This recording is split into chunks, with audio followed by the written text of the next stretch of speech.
নমস্কার বন্ধুরা, সবাই কেমন আছেন? আমি বিনাল। আজকের ভিডিওতে যেটা আপনাদের সাথে শেয়ার করব সেটা হচ্ছে, তো আগের ভিডিওতে আমি একটা শেয়ার করেছিলাম যে ক্রিপ্টোকারেন্সিতে আমি ছোটখাটো ট্রেড করি। তো আজকের ভিডিওতে সেটাই একটা শেয়ার করতে চলেছি যে আমি বেসিক্যালি স্টক মার্কেটে ট্রেড করি আর ক্রিপ্টোকারেন্সিতে আমি খুবই লো ক্যাপিটাল ইউজ করে কিন্তু ট্রেডিং করে থাকি। তো আজকের ভিডিওতে আমি যেটা দেখাবো, দুটো ট্রেড মানে সেট আপ আপনাদেরকে দেখাবো, যেখানে একটিতে আমার এসএল হয়ে গিয়েছে এবং একটিতে কিন্তু আমার টার্গেট হিট হয়ে গিয়েছে। তো আমি এটাই দেখাতে চাইছি যে আমার রিস্ক রিওয়ার্ড রেশিওটা কেমন ছিল, আমার কত টাকা লস হয়েছে, কত টাকা প্রফিট হয়েছে, সেটাই কিন্তু দেখাতে চাইছি। এটা কি হয় যে অনেকে রিস্ক রিওয়ার্ড রেশিওটা কিন্তু মেনটেন করে না ঠিকঠাক করে। তো রিস্ক রিওয়ার্ড রেশিও মেনটেন না করলে কিন্তু প্রফিট কোনোদিন কিন্তু হবে না, আর আপনি প্রফিটেবল ট্রেডারও হতে পারবেন না। তো সেটাই দেখাতে চাইছি যে আমার রিস্ক কত ছিল এবং আমার রেওয়ার্ড কত এসেছে, সেটাই দুটো ট্রেডের ক্ষেত্রেই আমি এখানে আপনাদের সাথে ইন ডিটেলস শেয়ার করছি। তো আসুন দেখে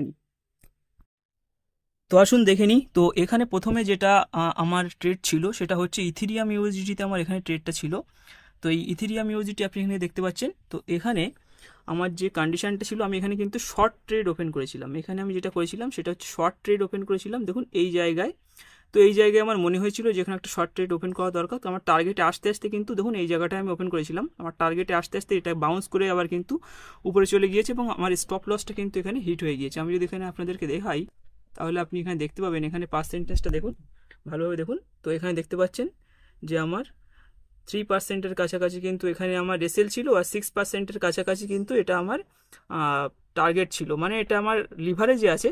তো এটা আমি দেখাচ্ছি যে এখানে আমার কি হয়েছে। তো এখানে আমার দেখুন এই যে ট্রেডটা ছিল, তো এই ট্রেডটাতে আমার লস হয়েছে। আমার এন্ট্রি প্রাইস আপনি দেখতে পাচ্ছেন 3619 এবং এখানে ক্লোজ প্রাইসটা আপনি দেখতে পাচ্ছেন 3724। তো এখানে কি হয়েছে, এখানে আমার যে লসটা হয়েছে আপনি এখানে দেখতে পাচ্ছেন 5.78% কিন্তু আমার এখানে লস হয়ে গিয়েছে।